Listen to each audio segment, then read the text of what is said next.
Merci. Bien, alors nous sommes, je vous présente Zakia Begdad et je suis Catherine Dervieux. Nous sommes au Conseil national de l'Alliance Maladies Rares et en fait, nous portons la voix des malades. Alors l'Alliance Maladies Rares, c'est un collectif de plus de 210 associations de malades expertes de leur maladie. Alors, ce collectif, il y a des grandes associations qui sont connues du public, et puis il y a des petites associations, et il y a même de très petites associations, où il y a 3, 10, 15 malades. Mais néanmoins, au-delà de ces associations, l'Alliance veut être le porte-voix des 3 millions de malades concernés par les maladies rares en France, et elle n'arrête pas de défendre un accès à un diagnostic, comme vous l'avez vu, l'errance, à un médicament, comme vous l'avez vu, l'absence de traitement, et surtout à un parcours de vie le plus fluide possible, parce qu'en matière de maladies rares, je peux vous dire que c'est souvent chaotique. L'Alliance, elle s'investit aussi pour construire les lois, ou co-construire les lois, et quelquefois elle impulse les lois, parce que le premier plan a été quand même impulsé par des associations, et elle défend les lois en siégeant dans les instances de santé, comme par exemple la HAS, la Haute Autorité de Santé, mais aussi la NSM, l'Agence nationale de sécurité du médicament, le CNCPH, Comité national consultatif des personnes handicapées, etc. Mais elle siège aussi dans des structures maladies rares comme la Fondation Maladies Rares, Eurordis, Maladies Rares Infoservice, dont nous faisons partie, la Banque nationale des données maladies rares, etc. Mais il y a aussi quelque chose que fait l'Alliance et qui est très important pour elle, c'est qu'elle soutient, renforce et elle porte la voix des associations membres. Parce qu'il faut savoir que les associations de malades atteints de maladies rares, elles sont souvent constituées de bénévoles qui sont souvent malades. Alors soit directement, soit parce que l'un de leurs proches est malade et qu'elles doivent accompagner des milliers d'adhérents tout au long de la vie et les aider dans leur quotidien. Et ça, c'est pas si facile que ça, d'autant plus qu'il faut considérer que quand une personne est malade, ça touche toute la famille. Je vous présente Zakia qui va vous parler d'une association d'association. Voilà, je fais partie d'une association de malades et je suis moi-même malade. Donc l'importance de l'association d'une maladie rare dans l'expertise de l'accompagnement est une vraie source d'innovation parce qu'elle est experte dans sa maladie, d'abord, dans le parcours de la vie du malade. Elle s'amène aussi dans le diagnostic, dans la prise en charge, que ce soit à l'école, au travail. Et on est très souvent consulté dans le parcours de vie, dans l'orientation professionnelle de l'école. Donc on a vraiment beaucoup de demandes de parents qui sont en errance en fait d'information. On est aussi partenaire de l'accompagnement de malades et de son orientation, comme je disais, dans l'école. Donc on est présent en tant qu'association, souvent on est présent dans beaucoup d'instances au niveau des académies, dans les écoles, dans les lycées, au niveau des conseils de classe, dans les CA.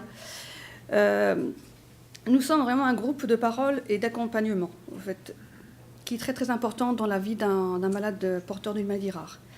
Nous sommes aussi un partenaire scientifique parce que nous, associations, on est souvent sollicités par notre conseil scientifique dans l'aide ou l'accompagnement d'un projet de recherche. D'ailleurs, on est aussi souvent initiateur de projets de recherche. On fait des appels à projets, souvent, parce que nos maladies rares n'intéressent pas tout le monde. Donc, alors que nous sommes les premiers intéressés.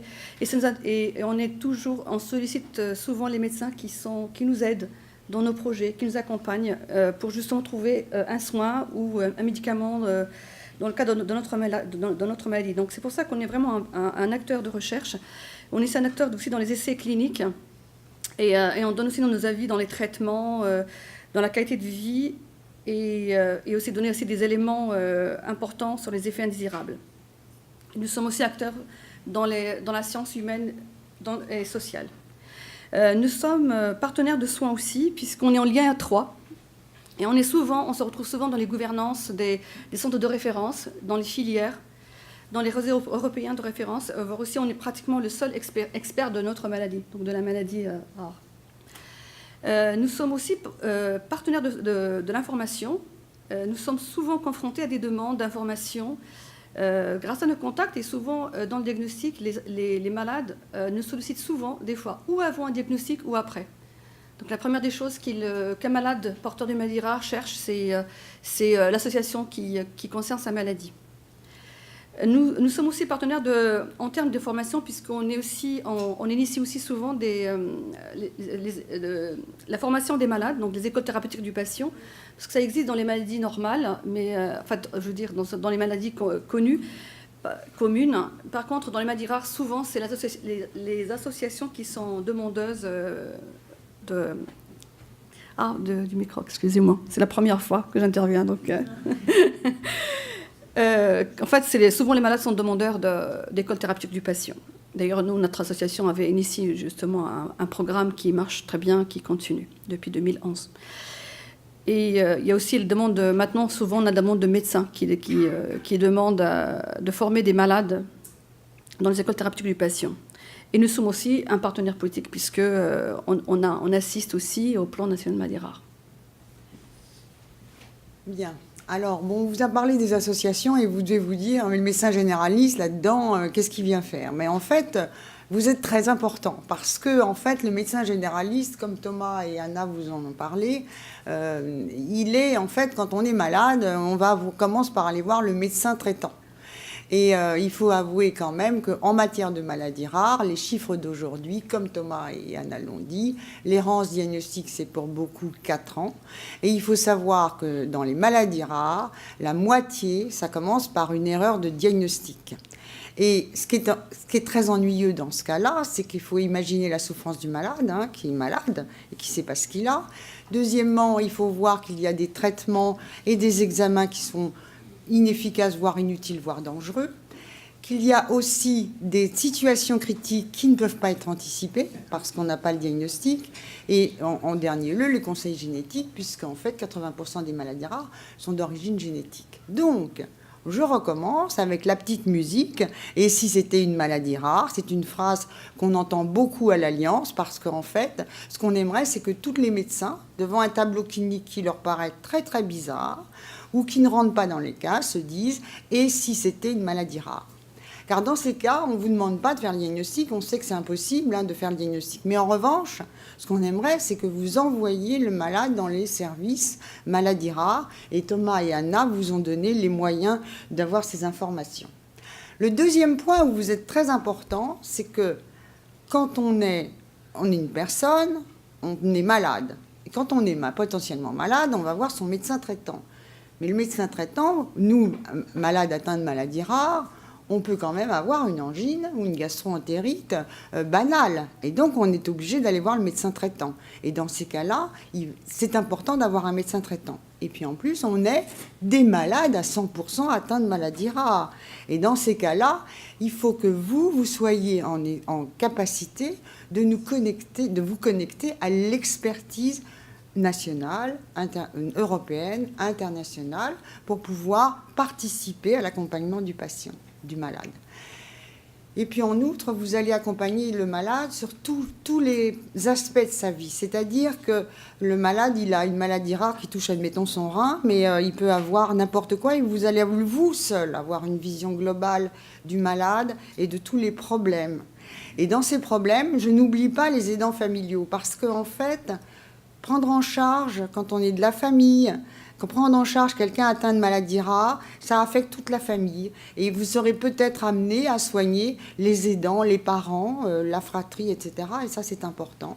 Et puis en outre, vous serez, celui peut-être qui pourra le plus facilement amener le malade à prendre en charge son autonomie pour vivre le mieux avec sa maladie. Donc, Voilà. Par contre, osez l'association, donc vous pouvez quand même les contacter, car au moment de l'annonce du diagnostic, le malade ou sa famille est les demandeurs d'informations. Et au cours d'une consultation, on ne peut pas répondre à toutes les questions. Donc, osez les diriger vers les associations. C'est vrai que quand on a un diagnostic, c'est une foudre qui nous tombe dessus. Donc on a besoin de poser plein de questions, et une consultation est très courte, on ne peut pas poser toutes les questions qu'on veut. Donc il faut se diriger souvent c'est le cas, ils se dirigent tout le temps vers les associations, Et parce qu'ils ont besoin aussi de discuter de leur inconnu, enfin de cette maladie qui leur tombe sur la tête. Et c'est surtout pour rompre aussi ce sentiment d'isolement. Parce que quand on est atteint d'une maladie rare, c'est une maladie qu'on n'en a pas entendu parler d'elle. Et du jour au lendemain, on se retrouve confronté à cette maladie-là. Et on ne sait rien. C'est vrai qu'on a tendance à aller sur le net pour avoir des informations. Mais souvent, on a besoin d'en discuter avec d'autres. Donc, on se dirige vers les associations parce qu'on attend qu'on soit rassuré d'entendre quelqu'un qui connaît cette maladie-là. Donc l'association est vraiment une aide très, très importante pour le malade et ça peut être aussi une aide importante pour les médecins. Il faut aussi oser le patient expert, parce que le patient, il est quand même expert dans son parcours de vie, dans sa maladie, dans son vécu. Parce que vous serez souvent confronté à des questions, dans le cas des maladies rares, il y a des médecins généralistes, quand on leur dit « moi je ressens ça », ils se posent des questions, mais qu'est-ce qu'ils me racontent? C'est pour ça, donc n'hésitez pas. Nous, en tant qu'association, on a eu souvent des appels de médecins qui nous demandaient de former des malades experts pour qu'ils viennent les aider dans leur consultation. Surtout quand ils se retrouvent dans une région, il y a une maladie rare qui se retrouve très très répandue, où ils commencent à diagnostiquer plusieurs cas dans une période X. Et c'est vrai que le malade expert est très important dans la maladie rare. Je suis... Non, c'est là. Donc, excusez-moi, c'est vraiment une première fois, donc merci. Et en fait, les malades sont de plus en plus écoutés parce que, au vu de leur expertise et de leur connaissance de leur parcours de vie, la leur et souvent aussi de leurs enfants, parce que souvent c'est des familles.